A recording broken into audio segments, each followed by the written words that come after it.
The Great Hall of the Galactic Council was filled with beings from 100 different worlds.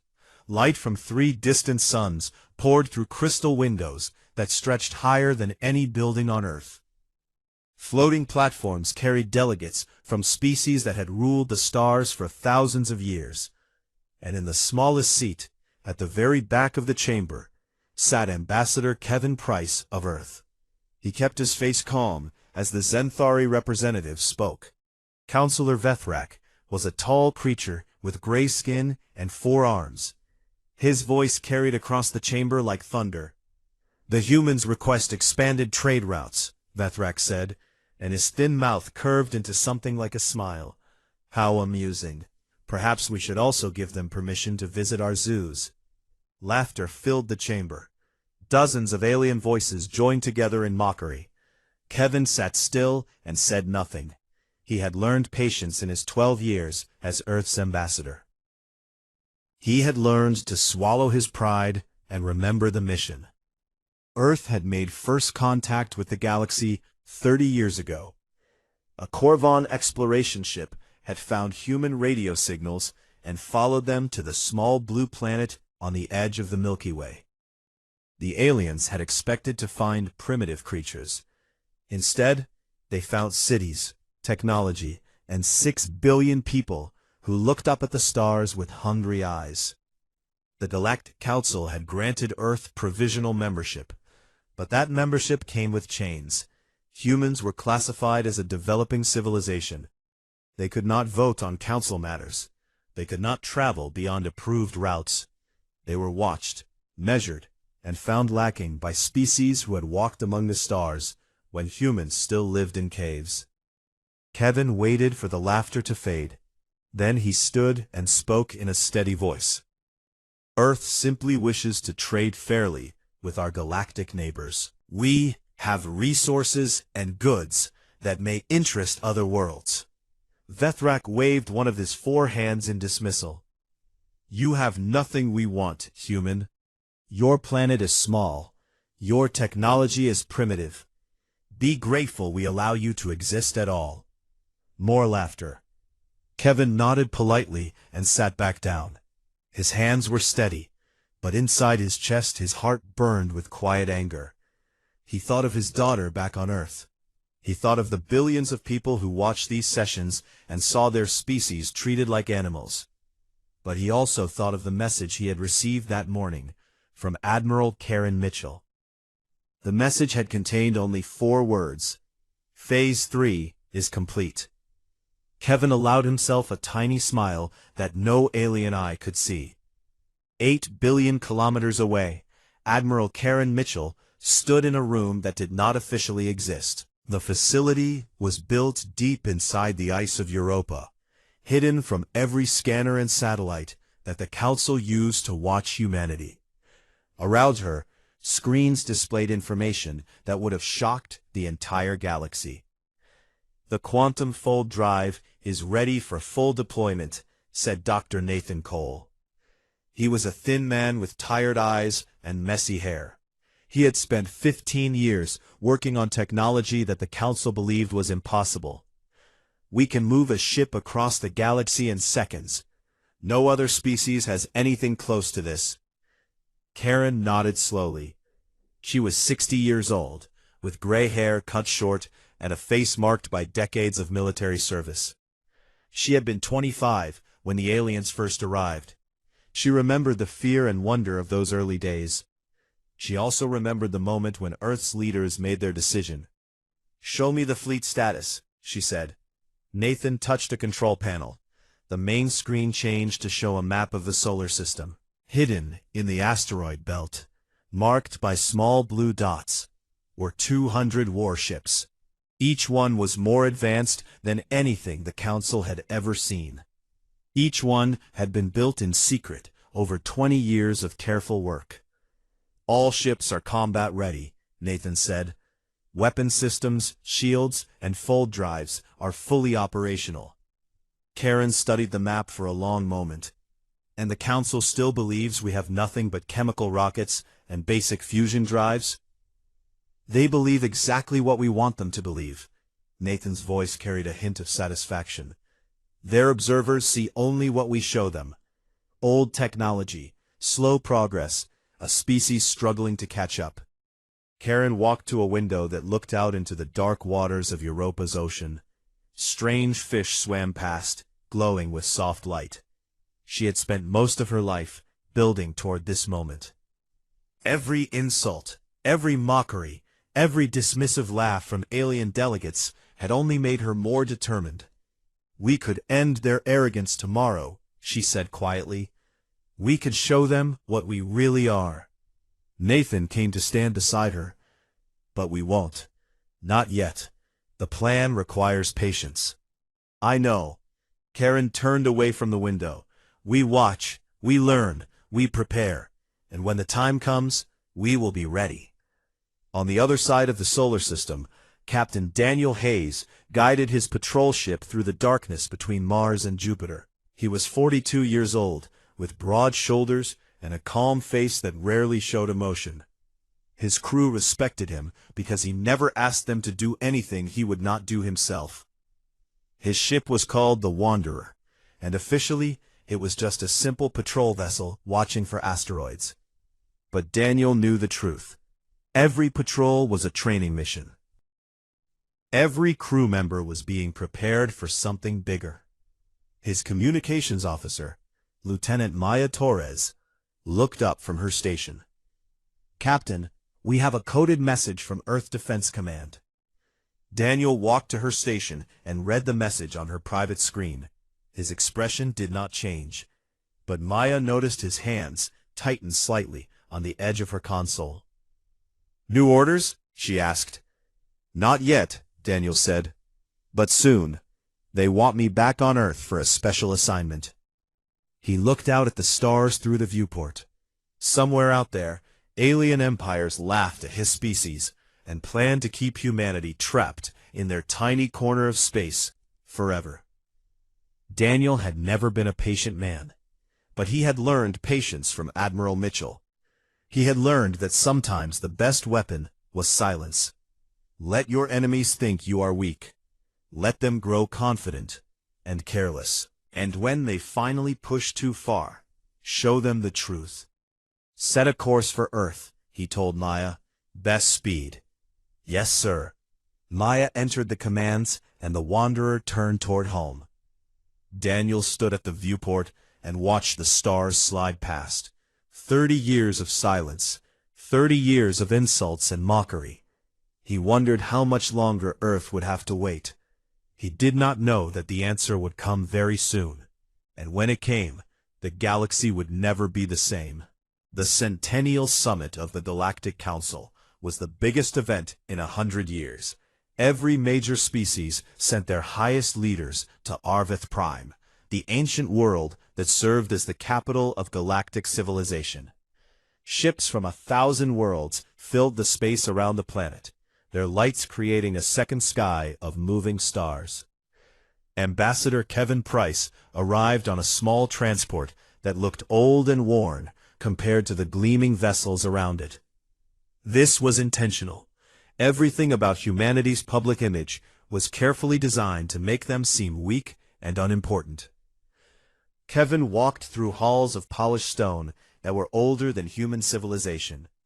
Alien delegates moved past him without a second glance. A few gave him looks of pity. Others simply laughed quietly among themselves. The main chamber was vast beyond imagination. Floating seats carried thousands of representatives from hundreds of worlds. At the center, on a raised platform of white crystal, sat the High Arbiter Morvine. She was ancient, even by alien standards. Her blue skin wrinkled with age, her eyes still sharp with intelligence. Kevin took his place in the human section. It was far from the center, behind the seats of species that had joined the Council only a few centuries ago. Even newcomers were considered more important than Earth. Councillor Vethrak rose to speak. His gray skin seemed to shine under the chamber lights, and his forearms moved with practiced grace as he addressed the assembly. "My fellow council members," he began, his voice filling every corner of the vast room. "We gather today to discuss a matter of great importance, The status of the human species. Kevin felt his stomach tighten. He had expected something like this, but hearing the words still sent a chill through his body. Vethrak continued with a smile that showed too many teeth. For 30 years, we have watched humanity struggle to find their place among the stars. We have been patient. We have been kind. But it is now clear that they are not ready for the responsibilities of galactic citizenship. He waved one hand, and images appeared in the air above the chamber. Pictures of Earth, pictures of human cities and farms and factories, pictures that made everything look small and primitive. Look at their world, Vethrak said. They still burn dead plants for energy. They still fight wars among themselves. They have made almost no progress in their technology since we found them. The images changed to show human art and music, paintings and sculptures, concert halls and theaters. Vethrak's voice dripped with contempt. They spend their time making pictures and sounds instead of advancing their civilization. They are clever animals, nothing more. Animals who learned to build rockets by accident. Laughter erupted across the chamber. Thousands of alien voices joined in mockery. Kevin sat perfectly still, his face showing nothing, while inside he felt anger building like pressure in his chest. Vethrak raised his arms for silence. Therefore, I propose that humanity be placed under protective supervision. The Xanthari Dominion will take responsibility for guiding their development. Their ships will be confined to their home system. Their communications will be monitored. And in time, perhaps in another 1,000 years, they may be ready to try again. The High Arbiter spoke for the first time. This is a serious proposal, Counselor. Protective supervision has not been used in 600 years. Because no species has been as disappointing as humanity, Vethrak replied. We must protect them from themselves. Kevin stood. His movement was so unexpected that the chamber fell silent. All eyes turned to the small human in his plain gray suit. May I speak? Kevin asked. Vethrak laughed. Of course, human. Tell us why we should not do this. Entertain us with your words. Kevin looked around the chamber. He saw faces of every shape and color. He saw eyes that held contempt, amusement, and occasionally pity. He saw no respect. I only wish to ask one question, Kevin said. His voice was steady and calm. Do you truly believe that humanity has nothing to offer the galaxy? More laughter. Vethrak spread all 4 arms wide. What could you possibly offer? Your technology is centuries behind ours. Your art is primitive. Your music is noise. You are children playing at civilization. Kevin nodded slowly. I understand. Thank you for making your feelings clear. He sat down without another word. The vote was held minutes later. The motion passed with overwhelming support. Only a handful of species voted against it, and their objections were ignored. The session ended with Vethrak announcing that Xanthari ships would arrive at Earth within 1 month to begin the supervision process. Kevin walked out of the chamber with his head held high, ignoring the whispers and laughter that followed him. He reached his transport and entered a private communication room. His hands were shaking now, but not with fear. He typed a short message and sent it to Earth on a channel that the Council did not know existed. They've made their choice. The silence ends. On Earth, the broadcast of the Council session was watched by 8 billion people. They saw their ambassador mocked. They saw their species called animals. They saw the vote that would have made humanity slaves in all but name. Admiral Karen Mitchell watched from her office in Geneva. Her face was hard as stone. When the broadcast ended, she picked up a phone and spoke 3 words: Execute Protocol Prometheus. Within hours, Captain Daniel Hayes received new orders. He was to take command of the Horizon's Edge, the most advanced warship humanity had ever built. a ship that officially did not exist. Daniel stood on the bridge of his new command and looked at his crew. Maya Torres was at the tactical station. Nathan Cole was there as chief science officer, his tired eyes now bright with anticipation. 50 other crew members filled the bridge, all of them the best that Earth had to offer. "You all saw what happened today," Daniel said. His voice was quiet, but carried to every ear. "For 30 years, we let them think we were nothing. We let them laugh at us. We let them plan our subjugation." He paused and looked at the main view screen, which showed the stars waiting beyond Earth's atmosphere. "That ends now. We're not going to start a war. We're not going to kill anyone unless we have no choice. But we are going to show them the truth." Maya spoke up. "What is the truth, Captain?" Daniel allowed himself a small smile. "The truth is that while they were laughing, we were working. While they were mocking us, we were building. And while they were planning to put us in chains, we were preparing to break free." He turned to face the view screen fully. "Take us out, Lieutenant. It's time the galaxy learned that Earth is not afraid." The horizon's edge rose from its hidden dock in the asteroid belt. Its engines made no sound in the vacuum of space, but they burned with a light that no alien technology could match. The silence was over, and humanity was ready to speak. The Xanthari patrol fleet arrived at the edge of Earth's solar system exactly on schedule.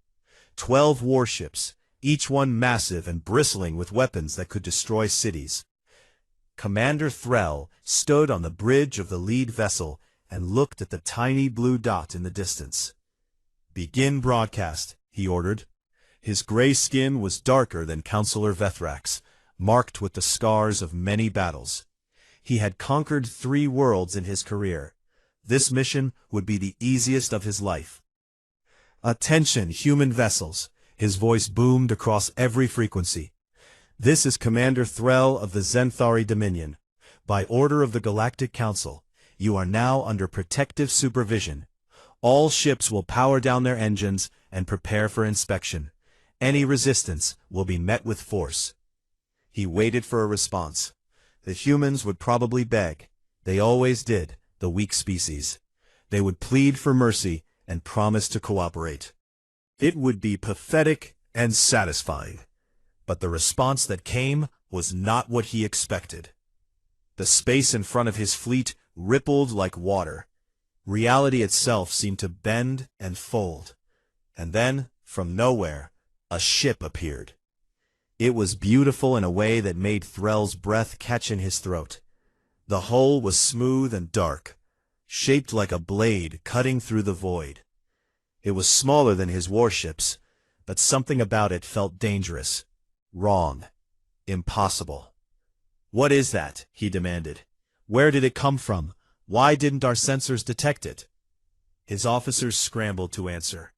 Their screens showed nothing useful. The strange ship had simply appeared, as if it had stepped through a door from another universe. A communication signal came through.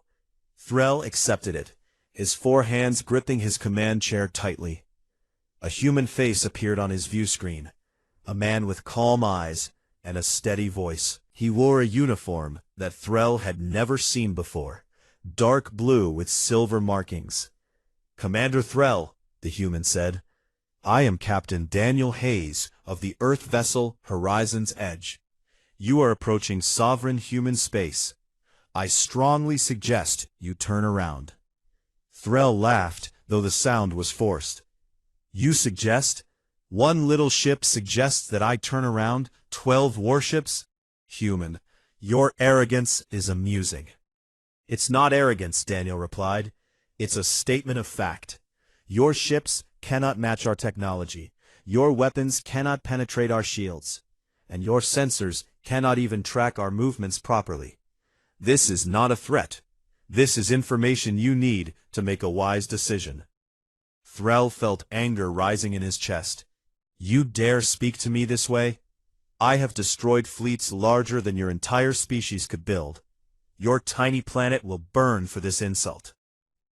Daniel shook his head slowly, Commander, I'm trying to avoid violence. Earth has no desire for war.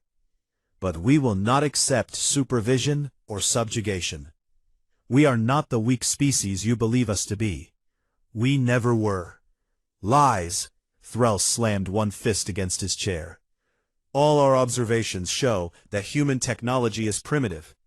You have nothing but chemical rockets and basic fusion drives. We showed you what we wanted you to see, Daniel said simply. For 30 years, we let the galaxy believe we were helpless. We studied your technology, your tactics, your weaknesses, and we built something better. Thrall turned to his weapons officer. Target that ship. All batteries fire. 12 Zenthari warships opened fire at once. Beams of energy that could melt through mountains streaked toward the horizon's edge. Missiles capable of cracking continents raced through the void. None of them hit. The human ship moved like nothing Thrall had ever seen. It was there, then it was somewhere else, then it was somewhere else again. It left no trail, made no visible thrust. It simply existed in one place, and then existed in another, faster than his sensors could follow. Keep firing, Thrall screamed. Hit them. But every shot missed. Every missile flew through empty space where the human ship had been moments before. Then the horizon's edge stopped moving. It hung in space directly in front of Thrall's flagship, close enough that he could see the details of its hull through his viewport. Daniel's voice came through the communication channel again. That was your free demonstration, Commander. Now let me show you what we can do. Lieutenant Maya Torres had been waiting for this moment her entire career. Her fingers danced across the tactical controls, and the horizon's edge began to fire. But these were not killing shots. Every beam, every pulse, every burst of energy was precisely targeted. Power systems, engine cores, weapon arrays, shield generators. One by one, the Zenthari ships went dark. It took 7 minutes. 7 minutes to disable 12 warships without killing a single crew member. When it was over, Thrall sat in darkness on his bridge. Emergency lights flickered red around him. His officers stared at their dead consoles with expressions of pure shock. Daniel's face appeared on the emergency backup screen. Your crews are unharmed. Your life support systems are intact. Rescue ships will arrive from your territory within a few days. Thrall found his voice. Why? Why didn't you destroy us? Because we're not conquerors, Daniel said. We're not tyrants. We don't want to rule the galaxy or punish anyone. We just want to be treated with respect. He paused, and his eyes seemed to look directly into Thrall's soul. Go back to your masters, Commander. Tell them what happened here. Tell them that Earth remembers every insult, every laugh, every moment of contempt. And tell them that we choose to respond with mercy instead of vengeance. But that choice has limits. The communication ended. The horizon's edge turned and vanished, folding space around itself and disappearing like a dream upon waking. Thrall sat alone in the darkness, surrounded by the humming of emergency systems. For the first time in his long military career, he understood what it felt like to be completely outmatched. The news spread across the galaxy like fire. A single human ship had defeated 12 Zenthari warships in 7 minutes without destroying any of them. The technology they displayed was impossible, centuries beyond anything the Council species possessed. On Arveth Prime, the Galactic Council met in emergency session. Councillor Vethrak screamed for war, demanding that every species contribute ships to crush humanity before they became a greater threat. But others hesitated. They had seen the recordings from Thrall's fleet. They had watched the impossible movements of the human ship. They had heard Daniel's words about mercy and limits. High Arbiter Morvine called for calm. We must understand what we are facing before we act, she said. The humans have revealed a fraction of their capabilities. We do not know how much more they are hiding. They are hiding nothing, Vethrak shouted. One ship defeated one patrol fleet through trickery and surprise. 1,000 ships will crush them easily. Morvine looked at him with ancient eyes. Are you certain of that, counselor? Are you willing to stake your entire civilization on that certainty? Vethrak had no answer. Meanwhile, across the galaxy, one message played on repeat from every disabled Zenthari ship. It was a simple message, broadcast in every known language. Earth remembers, Earth responds. And in the depths of the human solar system, 200 more ships waited for their orders. Captain Daniel Hayes stood on the bridge of the horizon's edge and watched the stars. The first battle was over. The real test was yet to come. The Galactic Council's response came faster than anyone expected. Within 2 weeks, 5 major species had agreed to form a combined military force. 3,000 warships gathered at the edge of Council space, the largest fleet assembled in 500 years. Counselor Vethrak stood on the command platform of the flagship, watching the endless rows of vessels stretch across the viewscreen. His confidence had returned. No matter how advanced human technology might be, numbers were numbers. Even the strongest fighter could be overwhelmed by 100 opponents. We will burn their planet to glass, he declared to the assembled commanders. We will make an example that the galaxy will remember for 10,000 years. No primitive species will ever dare challenge the Council again. The fleet began its journey toward Earth. At faster-than-light speeds, they would arrive in 6 days. 6 days, until humanity learned the cost of defiance. On Earth, Admiral Karen Mitchell received reports of the approaching armada. She stood in the underground command center beneath Geneva, surrounded by screens showing ship movements across the galaxy. Her face was calm, but her mind was racing through calculations and contingencies. 3,000 ships, her aide said quietly. Even with our technology advantage, those numbers are overwhelming. Karen shook her head. Numbers only matter if you fight on your enemy's terms. We're not going to meet them in open battle. She pressed a button on her console. Captain Hayes, are you in position? Daniel's voice came through the speaker. All ships are ready, Admiral. 200 vessels, scattered across the galaxy, waiting for your signal. Execute Operation Homecoming. Show them what we've been doing for 30 years. Across the galaxy, in orbit around the homeworld of the Zenthari Dominion, space rippled and tore. A human ship emerged from the fold, sleek and dark against the stars. It did not fire, it did not threaten. It simply appeared and hung there, motionless. On the bridge of that ship, a young captain named Lisa Park looked down at the alien world below. Cities glittered on the night side, connected by lines of light that marked their transportation networks. Millions of Zenthari lived down there, going about their daily lives, unaware that their entire civilization had just changed forever. Open a channel to their defense network, Lisa ordered. Broadcast our message. The same scene played out on 100 other worlds. Korvan, Lithene, Dreth, Morvani. Every major species that had contributed ships to the invasion fleet. Every homeworld that had felt safe and untouchable suddenly had a human vessel in orbit. The message was the same everywhere, delivered in calm and measured tones. People of this world, do not be afraid. We are not here to attack you. We are here to demonstrate something important. For 30 years, humanity could have struck at the heart of every empire in this galaxy. We had the technology. We had the capability. We chose peace instead. We chose patience. Remember that choice when you think about what happens next. On the Council flagship, Vethrak received the reports with growing horror.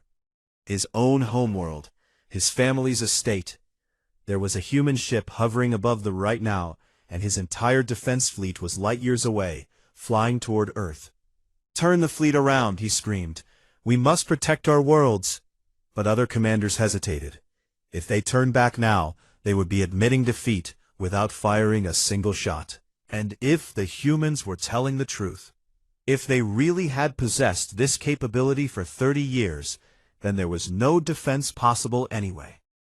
A communication request came through from Earth. Vethrak almost refused it, but High Arbiter Morvine accepted before he could object.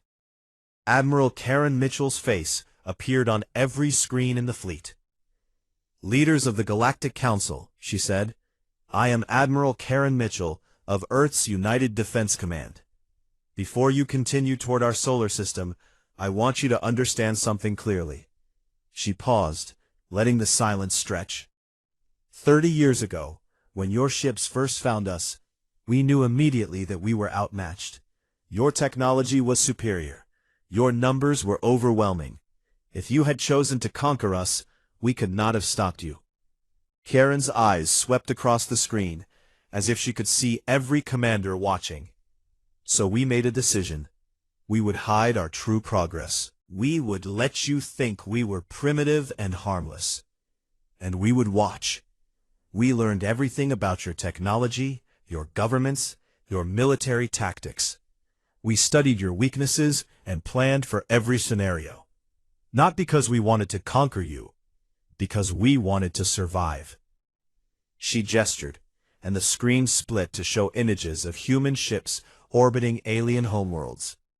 Right now, 200 of our vessels are positioned above your most important worlds. We could destroy your cities. We could cripple your infrastructure. We could kill billions. We could do to you what you plan to do to us. Vethrak's hands trembled with rage and fear, but Karen's voice remained steady. We choose not to. We choose mercy, just as we did with Commander Threll's fleet. But make no mistake, this is a choice, not a weakness. If your armada attacks Earth, we will defend ourselves. And if we are forced to fight, we will not hold back. High Arbiter Morvine spoke carefully. What do you want, Admiral? What we have always wanted, Karen replied. Respect, recognition as equals, the right to exist in peace, without threats and mockery.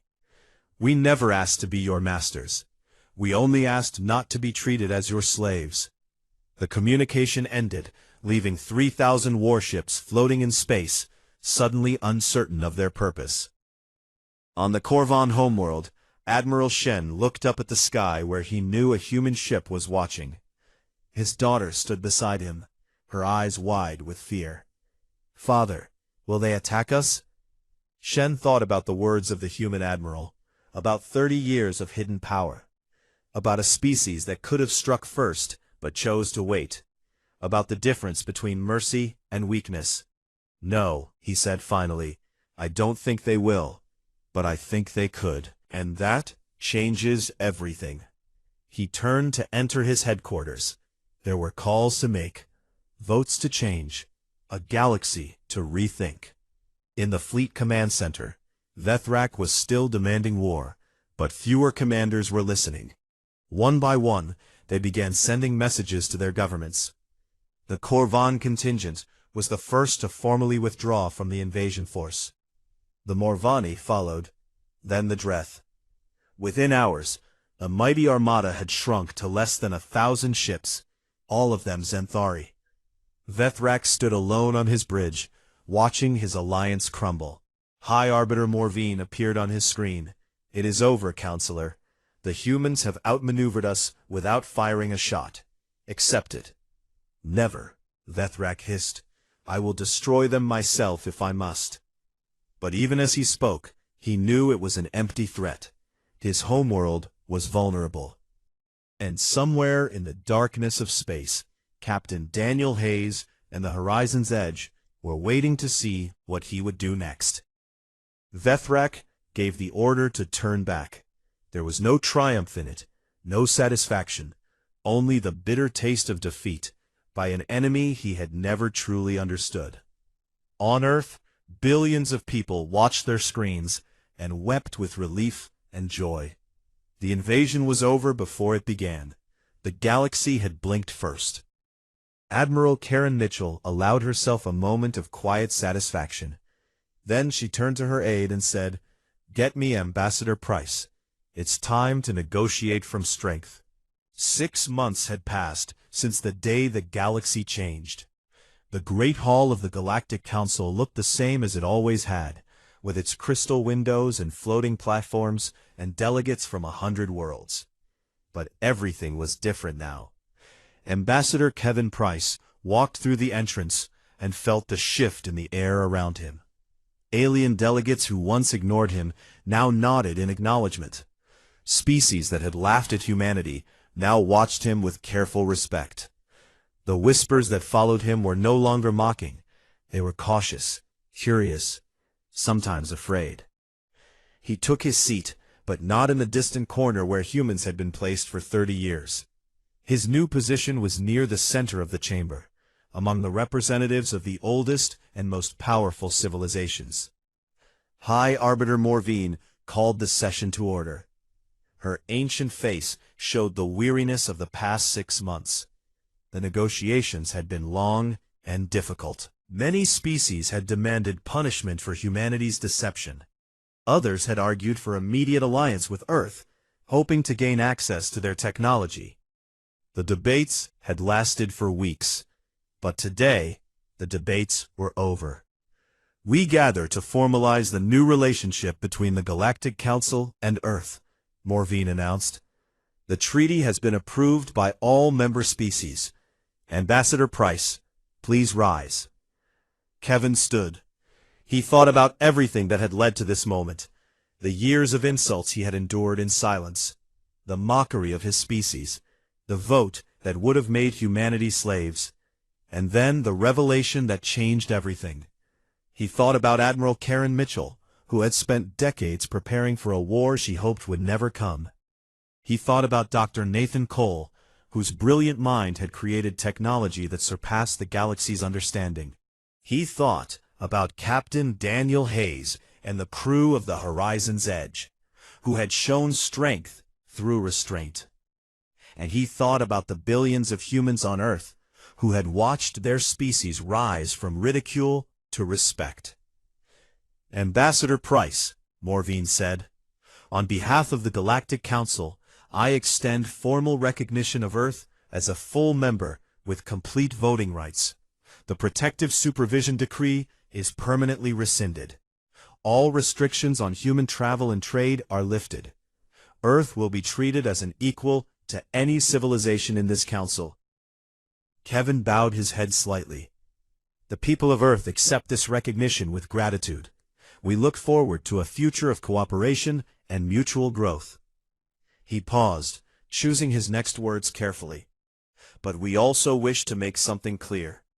We did not seek this moment through conquest or intimidation. We sought it through patience and preparation. We showed mercy when we could have shown destruction. We offered peace when we could have waged war. His eyes swept across the chamber, meeting the gazes of delegates from dozens of species. We ask only that you remember this choice when you think about humanity. We are not your enemies. We never wanted to be your masters. We simply wanted to stand beside you as equals, contributing to the progress of all species. That is still our only desire. He sat down to silence. Then slowly, applause began. It started with the Corvan delegation, spread to the Morvani and the Dreth, and eventually filled the entire chamber. Even species who had voted for supervision were clapping now. Only one section remained silent. Councillor Vethrak's seat was empty.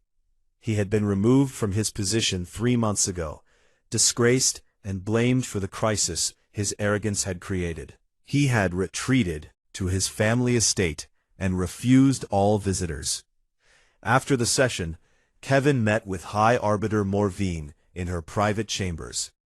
The ancient leader moved slowly, her age weighing heavily on her thin frame. "You played a dangerous game," she said quietly, "hiding your true capabilities for 30 years. What if you had been discovered?" Kevin smiled. "Then we would have been destroyed. We knew the risk, but we also knew that revealing ourselves too early would lead to the same result, The galaxy wasn't ready to accept humanity as equals. We needed to prove ourselves in a way that couldn't be denied. Morvine nodded slowly. I voted against the supervision decree, you know. I thought it was unjust from the beginning. I know, Kevin said. We tracked every vote. We knew who our friends were, even when they couldn't help us openly. And now? Morvine asked. What will humanity do with their new position?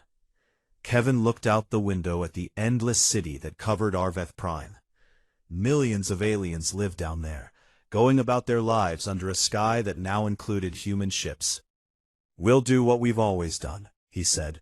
We'll learn, we'll grow, we'll make friends and build alliances. We'll share our technology with those who want peace and defend ourselves against those who want war. He turned back to face her. We're not special, Arbiter.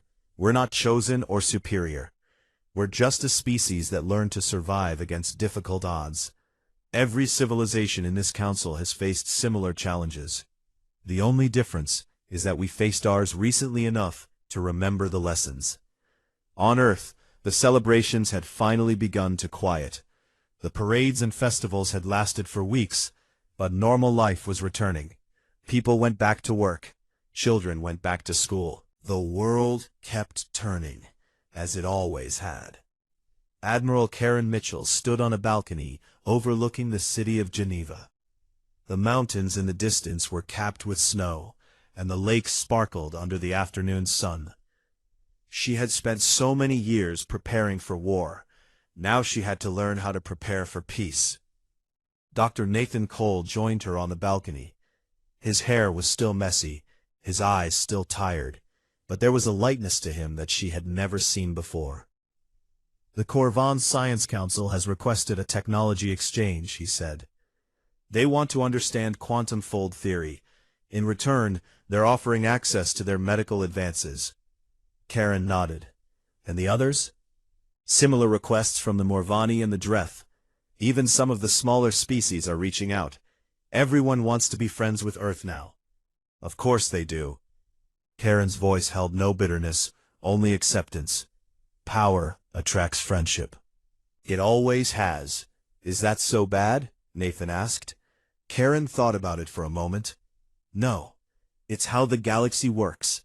The difference is that we get to choose what kind of power we want to be.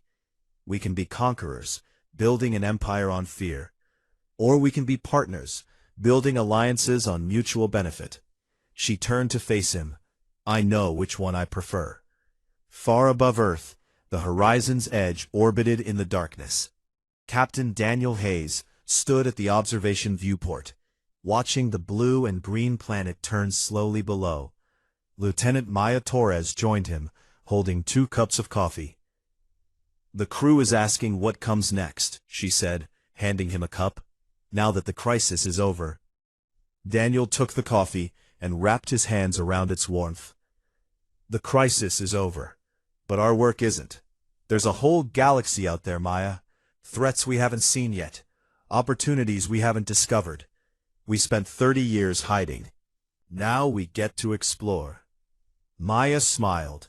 Some of the younger species have started calling us the Quiet Thunder. Did you know that? I heard.